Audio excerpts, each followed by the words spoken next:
بسم اللہ الرحمن الرحیم۔ السلام علیکم میرے پاکستانیوں، یہ جو آج ملک میں ہو رہا ہے القادر کیس کو لے کے، یہ انصاف نہیں، یہ تماشا ہے، یہ عدالتی تاریخ کا سیاہ باب ہے۔ کبھی جج صاحب کی طبیعت خراب ہو جاتی ہے، کبھی چھٹی پہ چل جاتے ہیں، کبھی کہتے ہیں وقت نہیں ہے، اور کبھی سماج بغیر کسی پیش رفت کے ملتوی کر دی جاتی ہے۔ یہ کیسا نظام ہے؟ کیا یہ ہے قانون کی حکمرانی؟ کیا یہ ہے آئین کا احترام؟ یا یہ ہے ایک شخص کو بے آواز، بے بس اور بے نام کرنے کی منظم کوشش؟ یہ صرف عمران خان کے خلاف کیس نہیں، یہ ہم سب کے خلاف ہے۔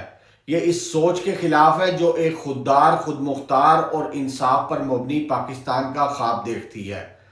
عمران خان صاحب کہتے ہیں میری جان لے لو مگر سچائی سے پیچھے نہیں ہٹوں گا، اور ہم کب تک ہم نظام کے اس اندھے تماشے کو دیکھتے رہیں گے؟ کب تک ہم ہر سچ بولنے والے کو جیل کی کال کوٹری میں دفن ہوتا دیکھیں گے؟ کبھی ایک کیس، کبھی دوسرا کیس، کبھی عدالت کا جج دستیاب نہیں، کبھی تاریخ پہ تاریخ۔ یہ سب دیکھ کر ایک ہی سوال ذہن میں آتا ہے، کیا پاکستان میں انصاف صرف طاقتوروں کے لیے ہے، اور جو سچ بولے وہ یا تو غدار ہوتا ہے یا قیدی؟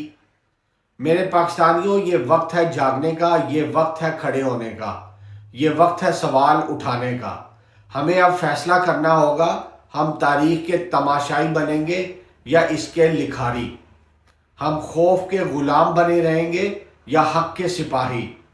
کیونکہ اگر ہم آج خاموش رہے تو کل کوئی ہمیں بھی انصاف کے دروازے پر ایسے ہی ذلیل کرے گا اور دروازہ بند کر دے گا۔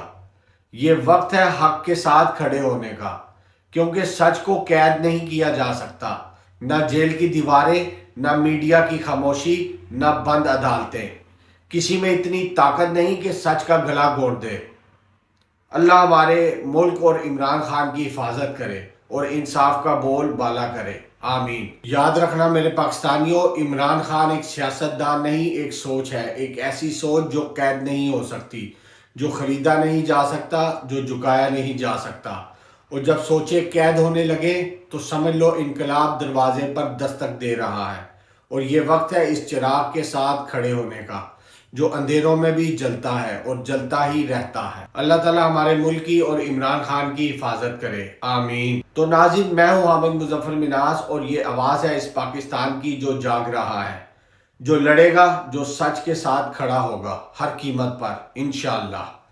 اللہ پاکستان کا حامی و ناصر ہو، اللہ پاکستان کا نگہبان ہو، آمین۔ تو ناظرین، اب تک کے لیے بس اتنا ہی۔ مزید ایسی تازہ ترین خبروں اور اپڈیٹس کے لیے ہمارے چینل کے ساتھ جڑے رہیں۔ تب تک کے لیے اللہ حافظ۔ السلام علیکم ورحمۃ اللہ وبرکاتہ۔